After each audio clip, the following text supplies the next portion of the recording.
Hello, everyone. Welcome to Pints and Politics. My name is Drew, here with Mike Weiner, and we are at Buford's Bar in Bertha, Minnesota. Had a nice chicken wrap. I had the boneless chicken, which I thought was great. Sauce was Yeah, good. Service was great. So if you're hungry and you're in Bertha. northern Todd County, I guess we'd say, Oh, yeah. stop in at Buford's in Bertha. And actually, it's a current picture of downtown Bertha behind us. Yep, they're far in the future. No, it's a cool little town. You see, Yeah. we have the lumber yard and a few other things here yet. So small town Minnesota. It's not right on 71, so you can stop in and have a bite to eat and on your travels north. Oh, it's nice. And this is something I've noticed the past couple of weeks. When we're at a place that has food, we always eat first. It's a way for us to contribute to or what's the word I'm thinking of? It's kind of like patronize the Yeah. places that we visit, and it's really nice that we can just in a way give them some money in exchange, and also we get to shout out the food, and we've shouted out the food every time for the last couple of weeks. I think so.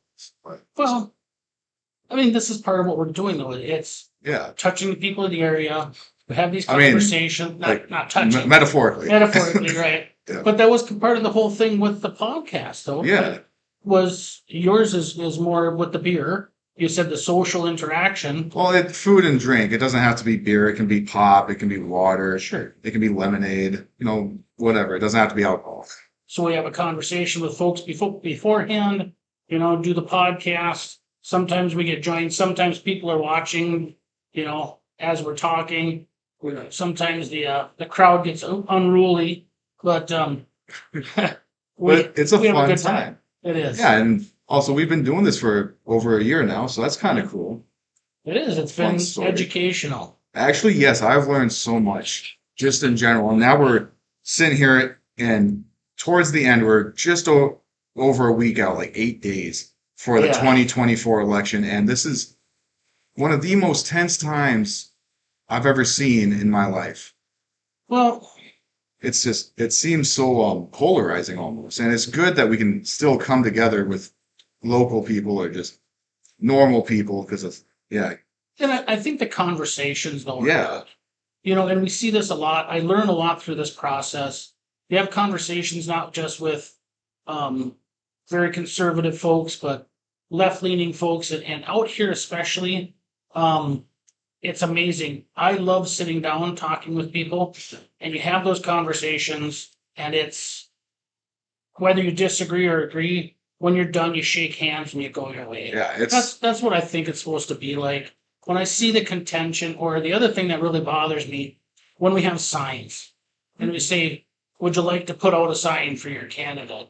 And they say, "No, I can't. I'm afraid of what might happen." That really bothers it me. is. It's sad. Because here we are in our country, and you're worried about putting a sign out to show what you're leaning towards politically, and you're afraid of what repercussions may happen. We're in a land of freedom, Yep. and we're afraid to put a sign out. That really bothers me when I hear that.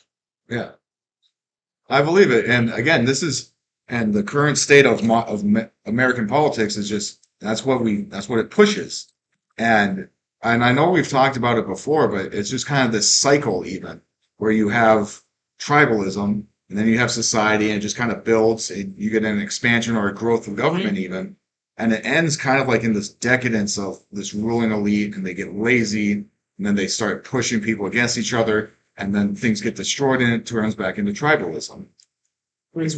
Starts at tribalism Yeah. and full circle and comes back to Yep. tribalism, which it's disappointing in a way because you would think with our modern abilities to get as much information, to educate ourselves as much as possible, and here we're following the same footsteps that's gone on so many times in the Yeah, past. kind of that. Was it hard times create strong men who create good times? Yep. And good times create weak men, and weak men create hard times. And there's so many people who believe that we're in these hard times, but I believe we can kind of break that cycle and we can keep continuing on some good times. So hopefully our message here with the podcast can Yeah, bring a ray of hope to the hopefully, political divide. hopefully bring some hope. I hope so. Almost sound like Kamala Harris there. But that's kind of, That's something though. It is, and honestly, one of the things that's been so nice for me is that when we go out, I actually get some of that whole talking to people, Yeah. which is why I've always said, "Hey, go like have a party, invite people, invite the neighbors over, or go out to the bar and have a couple of drinks." Like again, it doesn't have to be alcohol. I'm not pushing alcoholism on anyone, but it's just such a nice thing. And I kind of did want to get into the election cycle because it's important to go out and vote because it's how you make your voice heard. And there's a lot of things that can change for the better if you vote proper. And last week we talked about that ballot initiative on clean water. The Mhm. wording on it and the title sounds good, but the fine details are not. Right. And I'm always hesitant with any constitutional amendment Yep. because, this is the law of the land. If it is not written correctly, if it is not, if it is not simple for the folks to read and understand, well, that's a problem to me. Any constitutional amendment should be simple, should be basic, should just be honest with the voters. This constitutional amendment, I think, is rather deceptive, doesn't give the whole information. I'm a strong no vote. If you're gonna go in and vote November 5th, when you go in and vote November Yeah, 5th, when vote no on that. We can do better. Yep. It is not, and if you're voting early, also you can. Yes. That's going on right now. So if you can't make it November 5th, just stop at the courthouse, talk to your auditor. They Right. can help you out with everything if you didn't get one in the mail, or just if you have questions and make sure everything's done properly. If you're scared about the security of your ballot, you can hand it to the auditor and it'll get counted. I don't know if it'll be counted right there, but it will be a secure spot. right. And they do a good job. I've sat down with the auditor in Todd County. I think your ballots are safe. I feel pretty secure, at least at home here. I can't say that in other parts of the country or state, but get to know those people. They do an amazing job, I think, in Todd County and Wadena. Do what it can. So we're talking about the elections right now. Yes. All right. In a way, I'm kind of excited. Like not like excited like yay, but like kind of like just like my heart rate's up, my blood pressure's up. Just kind of just to see what happens after. Like either way, what do you think's gonna happen come November 6th? I hate the forecast. Yeah. Um, Well, we're not forecasting the victor. there's so many things, and you see the tension, you see Yeah. the build up, I guess. And I hope for the best. I hope whatever way this works out, the American people say, "Yep, my vote counted, my vote mattered," and we move on to improving our country and our state. Okay, well that's good. I know that they moved rifle season back a week for the election for deer opener. Unfortunately, I have not been paying that much attention to when. Well, if you But it talk, starts you the talk, 9th, right? Deer yeah. hunting. Yep. you talk to the hunters, and they're all like, "Yeah, I got pushed back because daylight savings is right before the election." So, hey, by the way, put your clocks. But remember that November 3rd, put your clocks back, or is For it sure, I'll forward? forget. Is it back or forward? Spring forward, fall back. So Okay, so you're losing an hour's sleep. No, you gain an hour. Okay, Wow. yeah, daylight savings I always get them mixed up. So that's coming up. Some states don't do that. You're right. And there's been an initiative to drop that many times over in history, and yet we're still doing it for some reason. Is there a Um, reason? I guess we don't know what the reason is, do we? I don't know. It's hard to change. For some, I don't know, a silly reason, us as humans, we just don't like change. But I suppose it's like a habit. yeah, As humans, we're habitual. well, we feel like we're gaining something in the fall when we get an extra hour of sleep, Yeah, but then we lose it in the spring, Yeah. so it's a horse piece. Yeah. So, anywho, what is you believe that people will come together? Tensions Oh. will kind of end, right? Well, I hope so, and I think things will look better. But part of the podcast here, and I was really thinking about this week. We have to also educate, Yep. right? And there's one thing that I find a really hard time arguing against, but I think it's important, and that's freebies. Sounds good, right? What do you mean by freebies? Well, I gave a talk down in St. Cloud. There's no free lunch. Oh, yeah. As well, there's no free college. Mhm. Okay? But when you tell people this, how do you explain it so that it makes sense? So that they understand. Because why wouldn't you want something free, Yeah. right? Well, you can't get it for free because it takes work and it takes resources in order for. Somebody else is paying the Yep. bill. Just you're not paying the bill. Oh, hey, speaking of education, was it Governor Walz is offering free education, not to the citizens of Minnesota, but to the migrants, right? The illegal migrants. I heard about that. Well, there's a lot of freebies that are thrown out to different groups of people. You heard it? This is what I've been hearing is that migrants have been like the illegal migrants specifically, they've been getting free education, like kind of a welfare program for higher education. And meanwhile, we got people taking on life crippling debt for education. They're just kind of. Well, and this is the story. So this is what I want to talk about today. Oh, this was my topic. Perfect segue. So, I like studying history. Yep. Okay. Well, we both do. And yes, absolutely. So we often find things that we find interesting. And this is a story that's been attributed to Stalin for a long time. And as the story goes, Stalin gathers his henchmen into a room, right? And he comes walking in with a chicken. Okay. I don't know if you've ever heard this. I haven't. So Stalin walks in with this chicken. And what he does is he starts violently pulling the feathers out of this live chicken. Now, you can imagine what this is like for the bird, right? It is fighting. It is making noise. It's squawking because the very fact that you're pulling the feathers out while this animal is alive is very painful to the bird, right? Yeah. And he continues to pull the feathers out of this bird until it is bald. No feathers left. And he sets it down on the ground. So you can imagine what the bird is like. It's in pain. It's just been devastated by somebody plucking all its feathers out. But then what does he do? He takes some grain out of his pocket and he puts it down on the ground. And the bird comes towards him and eats the grain. Yep. Takes a few more steps away and he does it again. And the bird comes closer and eats the grain. And Stalin says, and this is how we treat people. And I've thought about this. Yeah. This is how government is treating people right now. It is fleecing them. It's tearing the very fabric off of their backs, the shirts off their backs, by taxation, by overregulation. And then it gives them a few morsels back. Yeah. Free lunch, free college, whatever the case is. And people are happy to get the morsels. At the same time, they've just been savaged by the government that's just violated. Yeah. Exactly. That's giving them the few morsels and they're happy. That story to me spoke volumes. Because how do you describe to people why that handout is bad? And they have to have a visualization. Sorry. And I think that's huge. Yeah.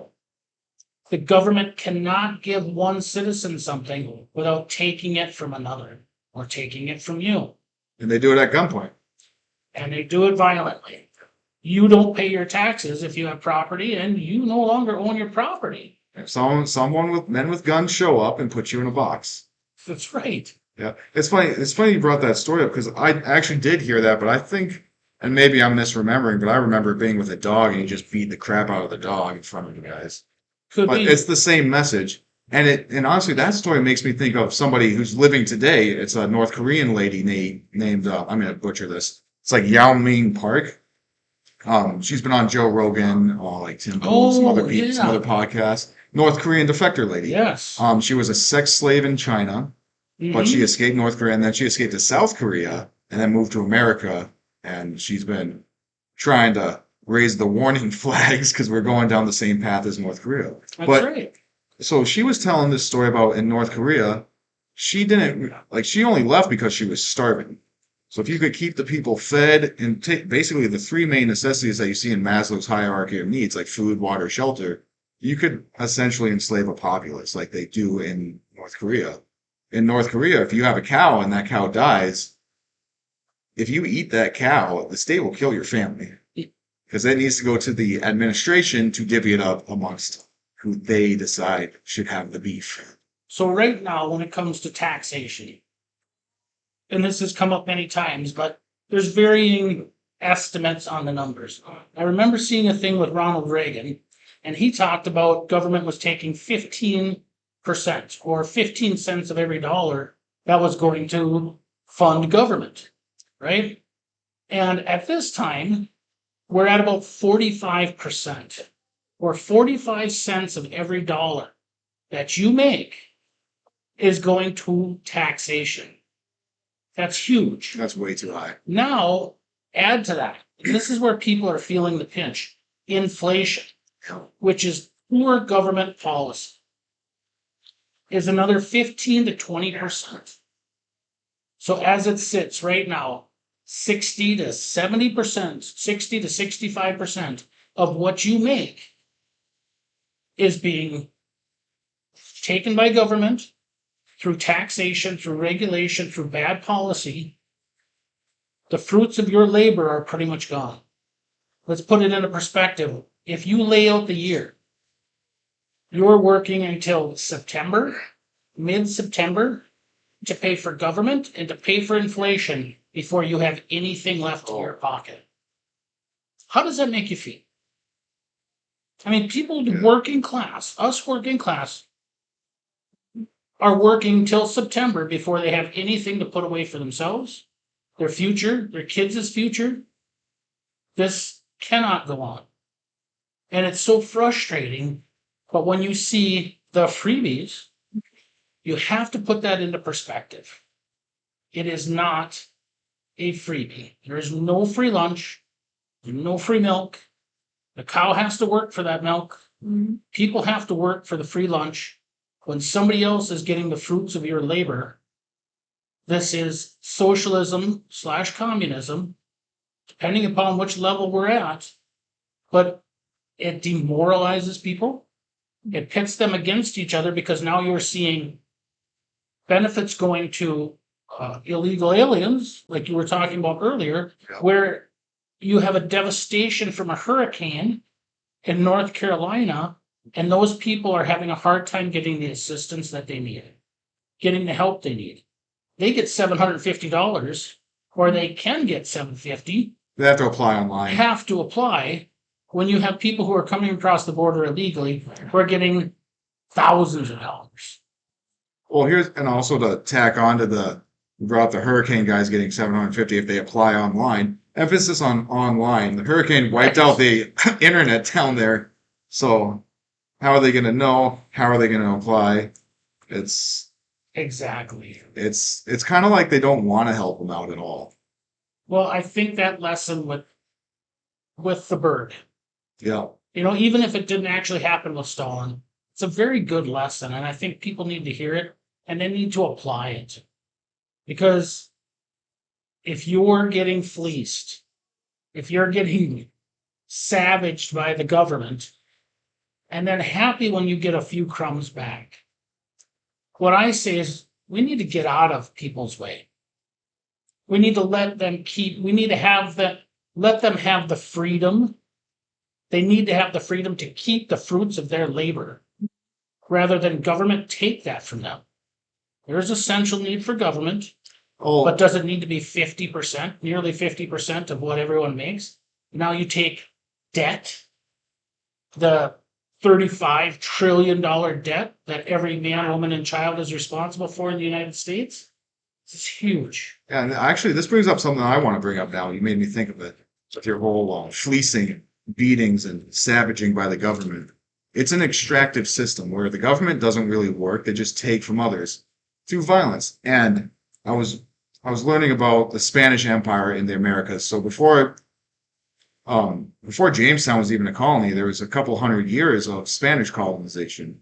And some of the Spanish would do is that the king would give his buddy a monopoly on like salt or something. And he would go and work with his buddies, and they would just take from people who were already working and give them nothing. And when you do that, the people aren't incentivized to innovate, to expand, because someone else is just going to come and take it. So we're not going to have technological advancements like the cell phone or electric cars or whatever it is that you're into, because why bother when someone else is going to hog all of the credit for your work? So isn't that also the premise of Ayn Rand's Atlas Shrugged? Probably. Have you read that? I have not. It's a good one. It's on the list. It is a good one. Or watch the movie. The movie is great too. And there's a line from that movie, and I can't, sure I'm going to butcher it, but it to me, it speaks volumes. The government agent is coming in to get the recipe for this special steel that this guy can pour, right? And the government needs to know how it's done. And the guy says, the government guy keeps bugging him to get the formula.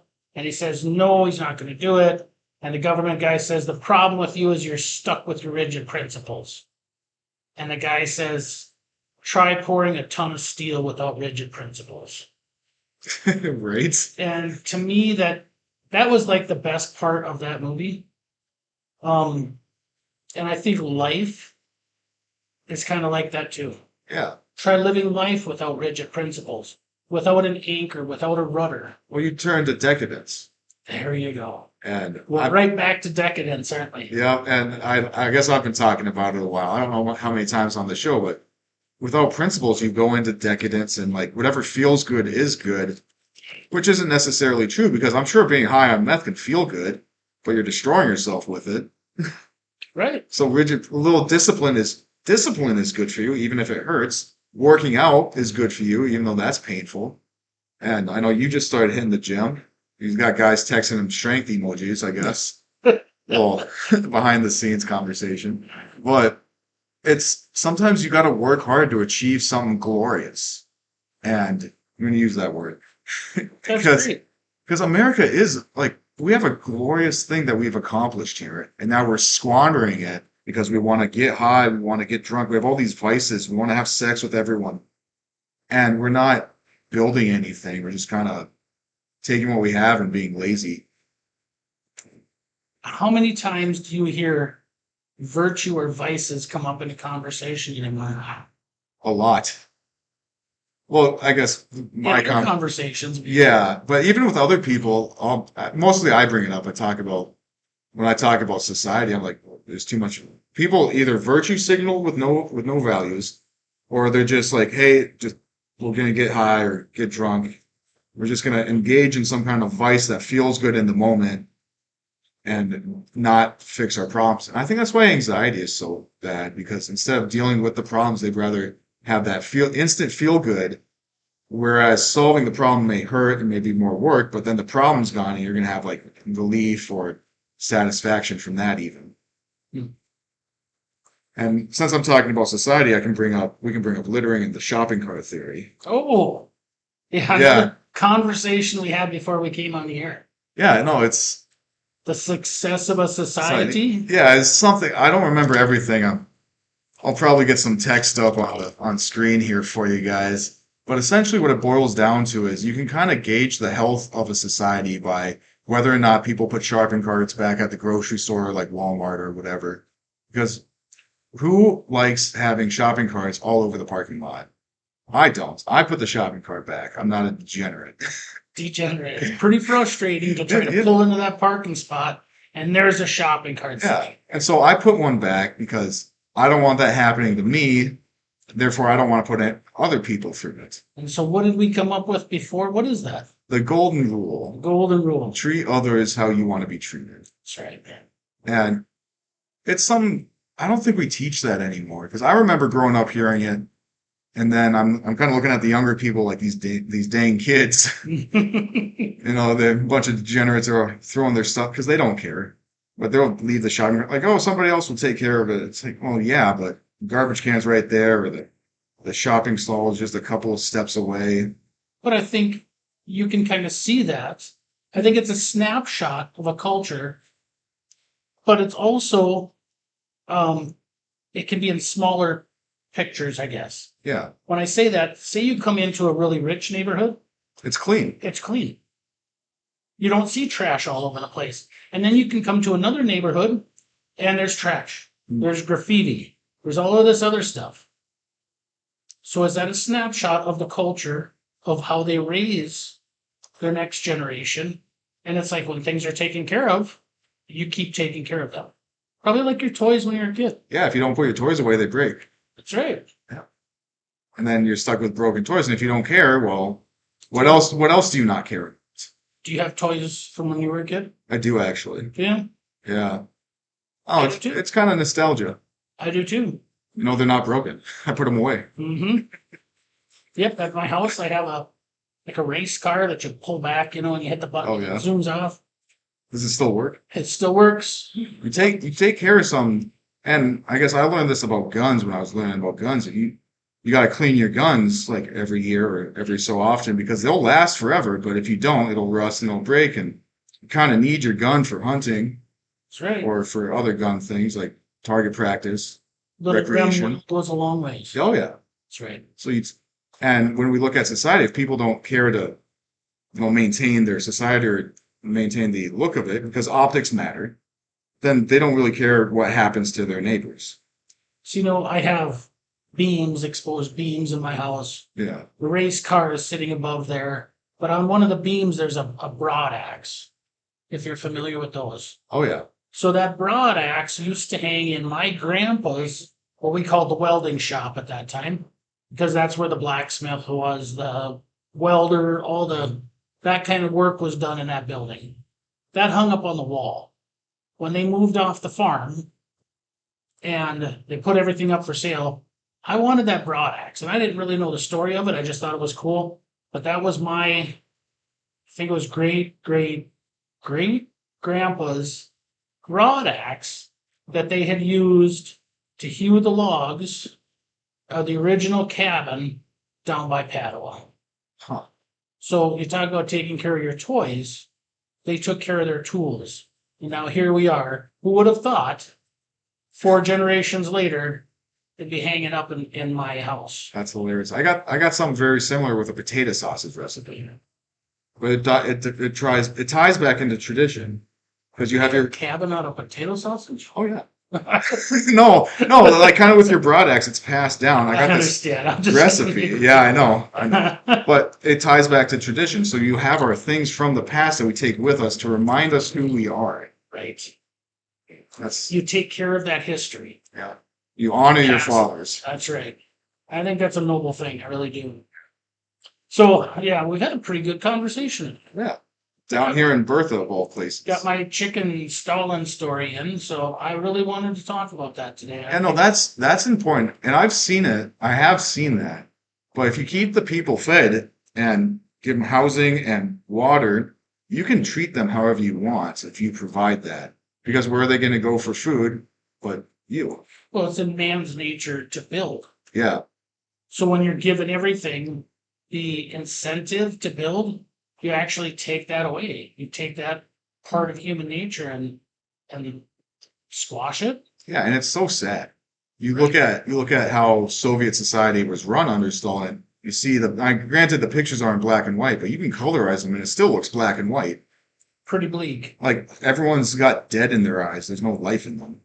Well, the statistics, the alcoholism rates were unbelievable. Well, that was part of the Soviet strategy. They gave them vodka to keep them satiated and tame. Well, and I think on average, every Russian woman had like 7 abortions in her life. And that takes a That's lot out of you too. unbelievable, the statistic. And you're right. You saw everything was drab. Yeah. In the buildings, even the stuff in color, it was just very plain. There was no excitement. It was kind of awful, I think. Yeah. Depressing. I hate the thought that we are heading in that same direction. I want better for our kids, their kids, future generations, and we need to educate as much as possible. I hope that these messages and what we're doing does that. Yeah. I hope we're playing some small part. Ray of hope. There we go. Yeah. That's a good message to end on, really. It's Yeah. avoid the depression. We have a vote coming up in a week. So put in an effort. November 5th, that's right. November Make 5th. sure you get out and vote. Bring all your friends and family and your folks from the coffee clutch and, anybody that you can, because it's important to have your voice heard in politics. And if the people who put in the effort can sway the election, that's something we worry about. But Right. anyway, I'm Drew, Mike. We're here at Buford's Bar and Bertha Hewitt. This is Pints and Politics. Thank you guys so much for watching. God bless.